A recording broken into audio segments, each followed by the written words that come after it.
Quiero darle la bienvenida a nuestro siguiente invitado, es profesor de antropología de la Universidad Pontificia Bolivariana, don Gustavo Muñoz. Buenas noches, ¿cómo está usted? Muy buenas noches, muchas gracias por la invitación. Hablamos de los millennials. Yo diría que en español esos son los milenarios. No sabría cómo llevarlo al español, pero bueno, los millennials. Y por eso trajimos a un antropólogo para que nos hable de este tema. Y obviamente la primera pregunta es eso, ¿qué son los millennials o a qué se referencia esto? ¿Esto cómo se traga, cómo se consume, por Dios? Perfecto, no, es muy interesante porque ahora estamos inundados, digámoslo así, no solamente de estos términos, sino del fenómeno social. Y en las ciencias sociales, sobre todo, empezamos a hablar de generaciones. Podríamos decir que todos los humanos estamos marcados por situaciones sociales, políticas, económicas, y esas situaciones son las que van estructurando, van creando eso que denominamos generaciones. Yo soy de la generación de los ochenteros. Ya me quedé. Ochentero, bueno, no sé si de eres los ochentas era muy buena. Los que nacieron prácticamente... bueno, ¿es cuando nace uno o cuando le toca vivir una época? No, es cuando nace, ¿cierto? No, o sea, entonces yo sí quedé muy atrás. Tú eres de una generación anterior y creo que quizás de otras dos. ¿Quiénes son los millennials? Los millennials son esos que nacen entre los 80 y los 90. ¿Eso qué quiere decir? Que son los sujetos que hoy tienen aproximadamente 25 años y 35 años. En términos sociológicos y en términos también de consumo, son los que hoy están haciendo esas franjas o esas masas, esos segmentos poblacionales de consumo. Pero hay un asunto muy interesante con ellos, y es que estos que nacieron en estas décadas están fuertemente marcados por los medios digitales, por lo que nosotros denominamos los más media. Entonces aquí es donde empezamos a hablar en la sociología, la antropología, de las generaciones. ¿Cuáles son esas generaciones? Esos grupos humanos que están fuertemente marcados por estas situaciones políticas, sociales, en este caso los medios de comunicación, que inciden en sus formas de vida, en sus consumos. Entonces esto lo podríamos decir, ¿esto es una generación o esto es...? Es una generación. La generación de los millennials. La generación de los que millennials. La tienen catalogados, que son aquellos que nacen entre los 90... 80 y los 90. Que nacieron en esa época. Antes de los millennials, los que nacieron entre los 70s o los 60s, ¿tenían alguna denominación? Sí, es más, empezamos casi en la sociología a tener una denominación desde la década de los 20. De los 20 a los 40 hablamos de la generación silenciosa. Si ustedes hacen un análisis, son esos sujetos que eran niños y empiezan a ser jóvenes más tarde, pero que fueron marcados por la depresión económica. Perfecto, entonces esa es la generación silenciosa. Esa es la generación del silencio, ¿cierto? O la silenciosa. Porque algunos también decían que era la generación perdida, pero recuerden que hay un movimiento literario, una cuestión, entonces en la sociología, en la antropología se pretende que no. Luego empezamos a hablar de una generación, ¿no?, que está entre los 40 y los 60, los baby boom o los baby boomers, claro, sí. ¿no? Esa generación se dice así porque solo en Norteamérica, después estamos hablando de los 40 a los 60, nacen 37 millones de niños que posteriormente, mucho más tarde, sería la clase productiva. Tenían unas características, vivían de lo que nosotros denominamos el estado de bienestar, ¿no? Hay que decirlo, y tú lo decías muy bien ahora. Toda la época del gran consumo. En América Latina, sí, es esa generación del consumo. Sí. ¿Y en América Latina? En América Latina también se vive, ¿no? Es muy curioso, les voy a dar un dato a propósito de los millennials, ¿no? Nosotros tenemos una cultura fuertemente determinada por esa generación. ¿Por qué? Hoy vemos que, por ejemplo, el 80% de los latinoamericanos tienen un smartphone, un teléfono celular, ¿no? Más del 60% de esta generación está utilizando lo que es un PC, laptop, están utilizando las tablets, ¿no? Son generaciones que viven fuertemente conectadas, ¿no? O sea, es una generación que no le tocó aprender. Nacieron con esto. Nacieron con eso. Les tocó aprender el mundo digital. Ellos nacieron con eso. Entonces, en cambio, la diferencia uno fue que uno sí, de la máquina a escribir, uno sí pasó al computador. Venga, pero me parece bien interesante. Y después del baby boom, ¿qué se viene? Entonces, después viene una generación, muchos le denominan la generación X, que es la generación incógnita, ¿cierto? Hay que decir que... ¿Esas que 50? No. Recuerda que ya estamos entre los 60 a los 80, ¿cierto? Y hay una época muy particular de perspectiva sociológica que ocurre ahí de los 60 a los 80. Recuerden que de los 60 a los 80 venimos con la crisis del desarrollismo, viene en el caso más concreto lo que es la década perdida de América Latina, y hay que decirlo que todas estas... Y viene una parte importantísima, perdona que me interrumpa, viene el anticonceptivo. Bueno, claro. Que es fundamental en ese... Es fundamental porque esta generación, la de los 60 a los 80, que también para algunos se denomina así, o se denomina la contracultura, recuerden ustedes que todos los movimientos empiezan a surgir, sobre todo en Europa, pero aquí también todos recordamos Ancón, ¿no? Sí, claro. Donde estaban todos esos jóvenes que nacieron en esa época, que eran contestatarios a esa sociedad. Rebeldía, contestatarios y sí, libertarios, eso está muy bien. Contestatarios, emancipados, y que claro, voy a decir la expresión que se gritaba en ese momento, ¿cierto? Abajo la guerra, viva el sexo, ¿cierto? Queremos más semen que guerra, decían inclusive algunas consignas y se pintaban en algunos tableros de las universidades. Entonces esta es la generación llamada. Esa es la generación que tenemos de los 60 a los 80. Y es esa generación que para algunos es la contestataria. Para la mejor clasificación para América Latina sería eso. Algunos la denominan X, porque es la incógnita, es la generación de incógnita, pero aquí hay un pequeño error, y digo porque si vemos la clasificación que hacen, por ejemplo, el profesor Carles Feiza, que hacen también, por ejemplo, en esto Sigmund Bauman con esto, vamos a ver que la verdadera generación X o la generación de los millennials es la que está de los 80 a los 90. Estos ya empiezan a vivir la crisis del estado de bienestar, pero tienen una característica, y es que nacen en el mundo digital, son los nativos digitales. Los anteriores eran los primitivos digitales. Todos los que nacieron entre los 80 y los 90 son citados por sus padres para que les enseñen a destrabar el smartphone, para que les enseñen a programar el televisor. Hay que decirlo que esta generación de los 80 a los 90, los que nacieron entre los 80 y los 90, ya ven, por ejemplo, en los estudios que tenemos en América Latina, el 60% de esta población ya no prefiere ver la televisión clásica, sino que quieren ver es la televisión por internet. El contenido. ¿No? Ellos ya son la generación del zapping, no solamente del zapping del televisor, sino del computador. Ya es la generación que le está apostando es no por los call centers, sino porque quieren es desde las redes sociales hacer sus pedidos. Son la generación del consumo digital. Son los nativos digitales, como dice el profesor Príncipe. Sáqueme de una duda, ¿de dónde sale ese nombre de los millennials? Que me parece tan... Bueno, es porque estos nacen, digámoslo así, a principios de ese nuevo milenio. Entonces, esa clasificación la había hecho el profesor Capa. Posteriormente también la Escuela de Chicago hacía esas denominaciones. Salieron algunas películas en la época que hablaban de eso, de la juventud milenaria, ¿no? Del milenio. Cada vez que se habla de una generación como la que estamos hablando, quiere decir que hay unos cambios bastante profundos en las sociedades de todo el mundo. Sí, hay cambios. Siempre, la civilización humana siempre ha tenido cambios. Sí, obviamente. Pero claro, las escuelas, la antropología, la sociología empezaron a detectar cómo esos fenómenos sociales, políticos, económicos, en este caso digitales, de la tecnocultura, inciden en el colectivo imaginario, ¿cierto? Por ejemplo, en estudios que tenemos, casi el 63% de la población de los millennials no puede vivir sin su smartphone, ¿no? Los nomófobos son estos. No, se mueren. De hecho, nosotros, que yo me considero un primitivo digital, migrando o un migrante digital, ¿no? En términos de profesor Prinsky. Entonces, claro, estos fenómenos inciden en las formas de vivir, en las formas de consumir, en las formas de actuar. Hoy, por ejemplo, no solamente la academia, sino el mundo de los negocios, el comercio, debiese estar pensando en esos nuevos estilos de consumo que tienen estas poblaciones. Ya consumen más desde la red. ¿Cómo entender esa brecha? Entonces es cuando se hablan de brechas generacionales. Sí, esa brecha. Antes de los millennials eran los... Tenemos esa generación contestataria. La contestataria. Ahí quedé yo metido. De los 60 a los 80, los contestatarios. Algunos dicen que era la generación X. Pero ahí ya empieza a haber un gran bache entre una y otra generación. No, siempre hay un salto, digámoslo así, que siempre hay esa brecha que tú llamas, pero digámoslo así, que son esos cambios, ¿no? No son cambios bruscos. Nosotros, para efectos de estudio, hablamos de estos cambios y hablamos aproximadamente de una franja de 20 años. Pero no podríamos decir que exactamente la generación de los millennials nacieron, digámoslo así, entre los 80 y los 90, años antes, años después, pero vamos a ver unos fenómenos sociales, en este caso tecnológicos, que van a incidir. Por eso estamos asistiendo a lo que se denomina, ¿no? Lo más probable, la nueva generación se va a denominar la generación de la tecnocultura. Ah, esa sería la próxima. Esa sería la próxima. Los que estén naciendo del 2000 para arriba. Claro, algunos sociólogos prefieren denominar, por ejemplo, esta generación se llama la próxima, ¿no? La próxima generación, ¿no?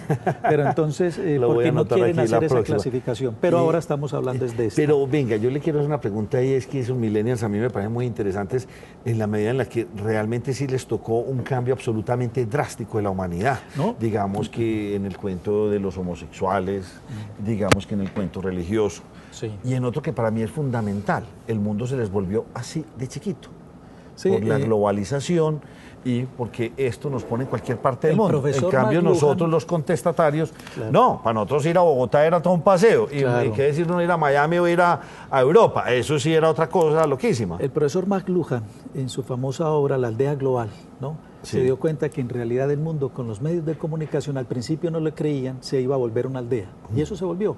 Los medios de comunicación hicieron que el mundo fuera una aldea. A eso le llamamos globalización. Estos millennials son los hijos de la globalización, son los hijos de la aldea global, son los hijos de la conectividad, son los hijos del zapping, son los hijos que nosotros denominamos los multitasking, porque los jóvenes de hoy pueden hacer una multiplicidad de tareas, ¿no?, al mismo tiempo. Al celular, el televisor y el computador. Y el computador, tranquilamente. Y nosotros a duras penas vamos entendiendo los comerciales. Ellos ya tienen el mundo, ¿cierto?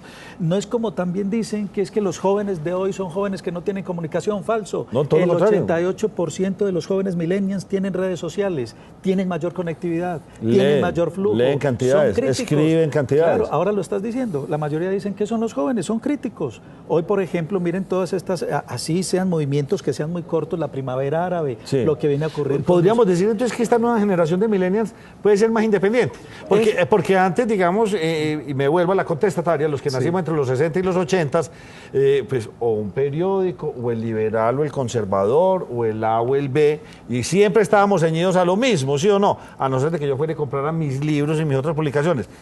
Ellos ya no, ellos ya reciben el A, el B, el C, el Z, toda la información, entonces no son tan cuadriculados como nosotros. Estos jóvenes no son cuadriculados, o estos que son jóvenes y que ya empiezan a ser adultos mañana, ¿cierto? Que son aproximadamente casi que, por ejemplo, en América Latina, calculamos que sea el 35% de la población global, por lo tanto esto es muy importante. Estos jóvenes son mucho más abiertos. Son lo que nosotros decimos, son filogenéticamente mucho más disponibles a todo, para decirlo en términos entre biológicos y sociológicos. Son jóvenes que hoy se le apuntan esas consignas más rápidas, por eso también son más efímeros. Por eso el profesor Bauman dice, esto es la modernidad líquida. Hoy están matriculados con lo antitaurino, mañana con lo ecológico, mañana con otro, porque fluyen muy fácilmente, ¿no?, de un ámbito a otro. Por eso no se matriculan, no son cuadriculados, no se matriculan con una sola bandera, tienen una multiplicidad de banderas. Hacen referencia a eso, por eso son multitasking, son muy interesantes. Estoy pensando mucho y diría, bueno, ¿y eso es bueno o eso es malo?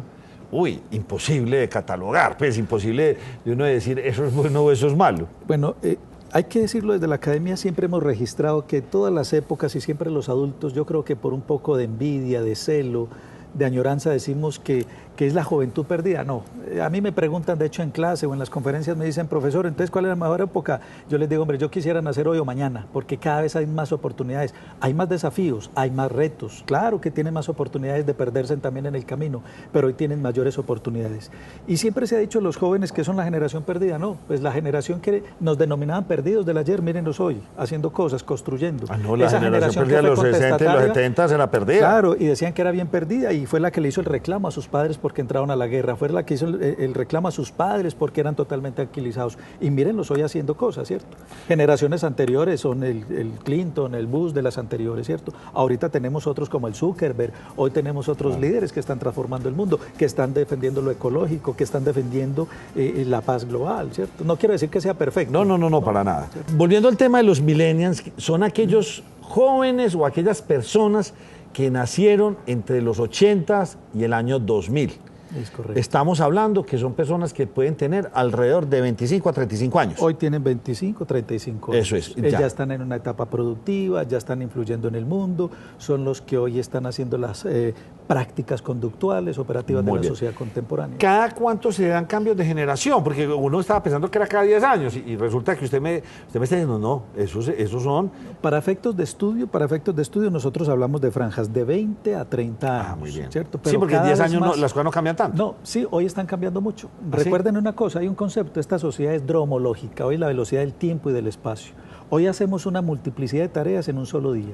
Antes de estar en este programa me imagino que hiciste muchas tareas. E hiciste muchas tareas porque el mundo digital, el mundo de la tecnología, el mundo de la ciencia, la velocidad del tiempo nos lo exige. Entonces cada vez vamos estrechando. Antes somos nosotros de tercos que tratamos de tener unas franjas para que se nos permita un estudio cronológico un poco más detallado. Pero hoy el mundo es veloz. Esa es la desventaja, si ustedes me lo preguntan. El hombre del ayer parece ser que tenía mayor tranquilidad. Gustavo, eso yo prefiero mi época entonces. Yo hacía más poquitas cosas al día, me rendía mucho. Ahora hago muchas y el día de repente, ¿cómo? Ya se acabó.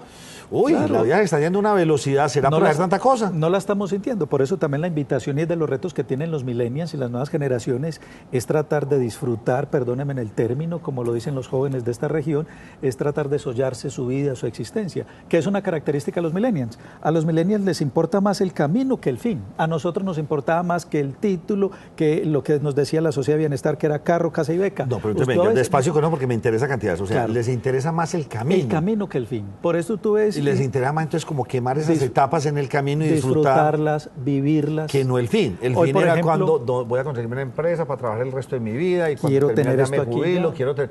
Ya no. Ya no son preocupados ni por el carro, ni por la movilidad. No, hoy es la bicicleta, hoy es lo ecológico, hoy es disfrutarse. Es más, en la universidad ni siquiera la preocupación del dinero.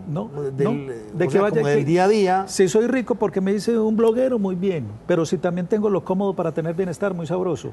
En la pública, en la privada, me dicen muchos alumnos, profe, yo me debiese graduar en un año, pero me voy a ir por el mundo, a trabajar, a aprender un poquito más y a disfrutar, ¿no? O quiero tener una experiencia, por ejemplo, con el Instituto de Antropología, me quiero ir a trabajar un año con los indígenas, ¿no? Gustavo, ¿esto es un concepto mundial o esto es un concepto hispanoamericano? No, porque, o sea, usted no me puede meter aquí a un iraquí, un iraní, un afgano, pues... No, tu pregunta es muy interesante. ¿Y por qué es muy interesante? Estos conceptos empiezan a surgir en la Escuela de Chicago, que hacia 1900 empiezan a estudiar los movimientos juveniles y los movimientos sociales. Pero nosotros empezamos a beber de eso, pero no solamente eso, sino que también empezamos a recibir el influjo gracias a los medios de comunicación, gracias a la economía, ¿cierto?, de esas culturas. Entonces, claro, nosotros tenemos, los millennials nuestros son a nuestro tiempo, con una particularidad. Quiero decirles un dato, fijándome en las estadísticas globales, que nos dicen que, por ejemplo, en América Latina, ¿no?, esta generación de los millennials hoy participan un 5% más que el promedio global en las redes. Es decir, se meten en promedio de 5 a 7 horas más que muchas otras latitudes. ¿Qué quiere decir eso? Lo que quiere decir que es una sociedad que está altamente incidida, influenciada por los medios de comunicación. Les voy a contar una anécdota que siempre la digo. Haciendo trabajo en el Amazonas con el Instituto de Antropología de la Universidad Pontificia Bolivariana, iba con 2 antropólogos extranjeros, me dicen, ¿ese es de qué etnia? Yo te digo, hombre, no la identifico. Le fui a preguntar al joven, y me dice, no, yo soy un indio, pero un indio emo. Emo. Pero ¿cómo? Explícame.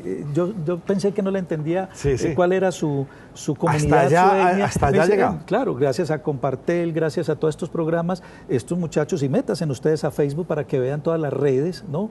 O los faras, por ejemplo, del Amazonas. Ayer escuchaba con mucha atención, y usted lo debe oír, me imagino, de vez en cuando, a nuestro amigo Memo Ángel. Sí, claro. Con su programa espectacular, pues no me lo pierdo, no sé, lo voy a poner en otro horario que lo pudiera escuchar, pero claro. Bueno.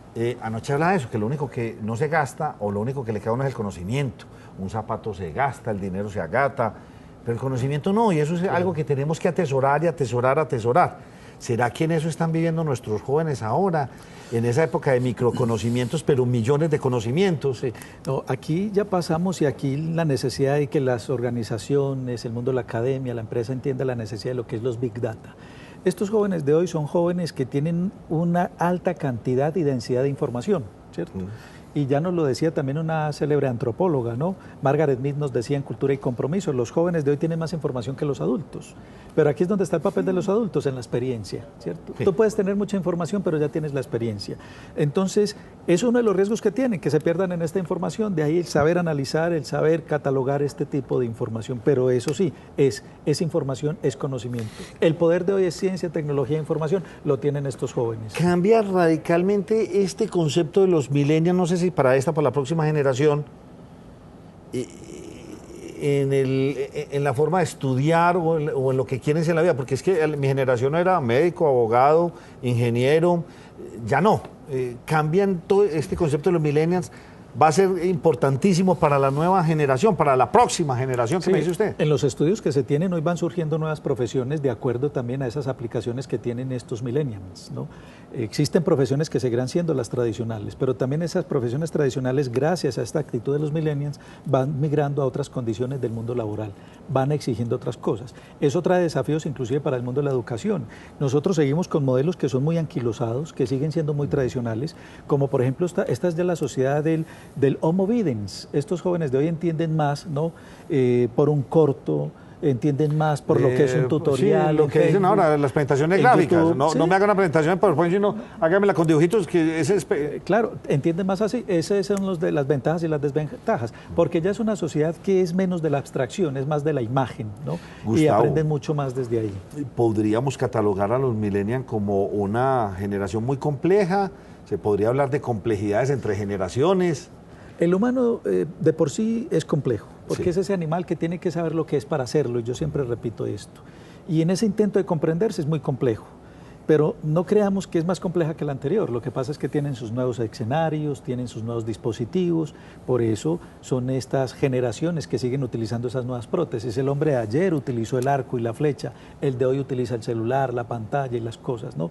El humano es ese que por esa plasticidad va adoptando todos esos dispositivos para hacer mejor su vida, entre comillas o entre paréntesis y en interrogación, porque lo que decías ahora, parece ser que el hombre de ayer tenía más ocio, ¿no? Veía pasar el tiempo, ahora el tiempo nos ve pasar. Yo le tengo que hacer una pregunta, porque sé de dónde viene usted, de la Universidad Pontificia Bolivariana, y se la quiero hacer. El primer comentario que quiero hacer rápidamente es, me imagino que están completamente marcados por una cantidad de cosas, o sea, ya las relaciones entre homosexuales, las parejas, los tuyos, los míos, los vuestros, los de nosotros, la misma familia como pues, ya con una cantidad de portafolios grandísimos. Me imagino que esto los ha cambiado mucho el pensamiento. Sí, claro. Le hago este comentario y hasta qué punto la fe, la religiosidad, se ha sabido transformar, la misma iglesia o este mensaje se ha sabido transformar para llegarles a ellos. Sí. Bueno, hay un El Papa es una maravilla. Claro, y vamos a decirlo, pues las instituciones religiosas, no solamente hablemos de la Iglesia Católica, sino también de las otras, pues tratan de ir a la vanguardia con los medios. Hay que recordarlo a propósito de tu pregunta, que los primeros en utilizar la radio aquí fueron los clérigos, fue la Iglesia Católica. Todos recuerdan, por ejemplo, Sutatensa, lo que eso significaba. Señor. Entonces, todas las instituciones, incluyendo las religiosas, las escolares o las educativas, digamos que vamos un paso atrás, porque esta generación va muy rápido, pero cada vez más la Iglesia mejora en eso, ¿no? Cada vez más. Hay que cambiar el discurso. Sí, no solamente. Nos toca a todos. En este a caso, la educación, al gobierno, a las empresas. Quizás el discurso pueda ser igual, porque por ejemplo en el caso de la Iglesia es la ubicaritas, es cierto, lo que es el amor fraterno y tal, el mensaje evangélico, pero los canales tienen que cambiarse.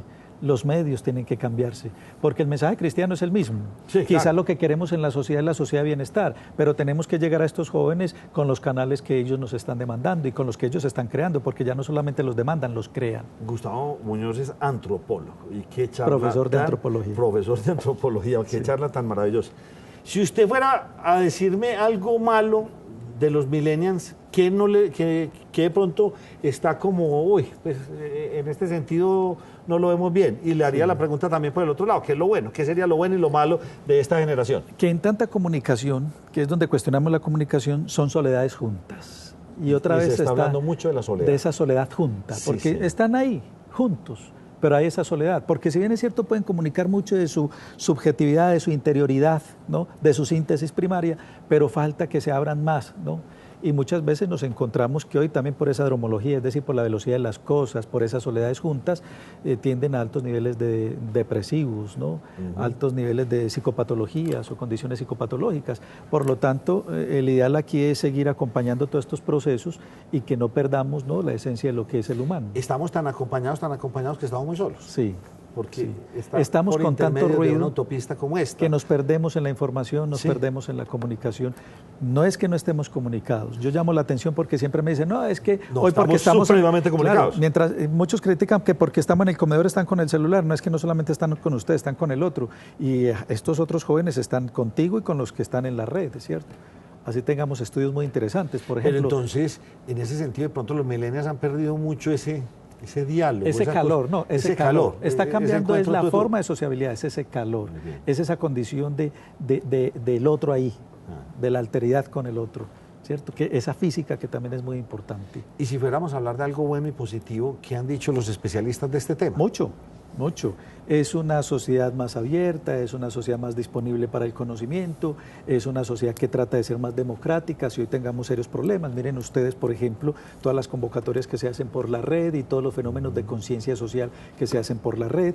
No deja de ser una trampa, como dice el profesor Chomsky, ¿no? En el miedo a la democracia. El cuarto poder del mundo son los medios de comunicación. Entonces vemos, y no sé si ustedes recuerdan hace poco en la ciudad de Medellín, cómo algunos que aprovechan muy bien esos canales, ¿no? Esas redes sociales, pues no solamente las utilizan para lo que es la construcción de tejido social, sino para la destrucción. Recuerden el fenómeno de los faras, o sí, recuerden el fenómeno de las chités en Francia, de esos jóvenes que se convocaban para protestar de cierta manera, reivindicando sus derechos y destruían segmentos poblacionales. Podríamos hablar que aquí en Colombia movimientos como la primavera podrían pasar. Sí. De hecho, si se alcanzan a movilizar, si son así, porque es que en estos días estamos viendo, no, y que apagón de luces en Medellín por el cuento de Isagen. Y apagaron 3 luces, mire, no, esto no se movió. No, pero es que también estos jóvenes son críticos y vamos a decir lo que no le comen cuento también a todo lo que se mueve en las redes, ¿cierto? Claro. Pero si ustedes recuerdan... Ya empiezan a detectar qué es basura y qué no es basura. Claro, si ustedes empiezan a ver, por ejemplo, esa convocatoria que se dio para la marcha este pasado domingo, cuando hacíamos los análisis, una buena población era joven, ¿no? Si ustedes ven todos los que se convocan por el movimiento antitaurino, muchos eran jóvenes que se convocan por esta red. Lo que pasa es que también hay la crítica constructiva es que son también un poco más light para muchas cosas, ¿no? Están estratificados. Sí, pero también existe cada vez una homogenización en esto. ¿Por qué? Porque en la red tú puedes ser el que no eres, ¿no? Entonces vemos cómo esa Second Life, como se utilizaba en una red anteriormente, te permite ser otra cosa. Y por eso muchos de los encuentros, entonces allí, claro, hay segmentos poblacionales, pero yo después empiezo a homogenizarme dentro de la red. Los millennials, aquellos personas que nacieron del año de los 80 a los 2000. ¿Por qué específicamente eso? En los 80 arrancan todos los computadores y casi que ya a ellos no les tocó como a nosotros. Nosotros veníamos de la máquina de escribir y entender que era un computador. Sí. Nosotros pasamos del cine al VHS, al DVD, etcétera, etcétera. Pasamos del cassette al mundo lento, al mundo dromológico. Al mundo, sí. Bien interesante. Muchas gracias por haberme acompañado y espero volverlo a tener aquí. Muchas gracias a ustedes por la invitación. Muchas gracias.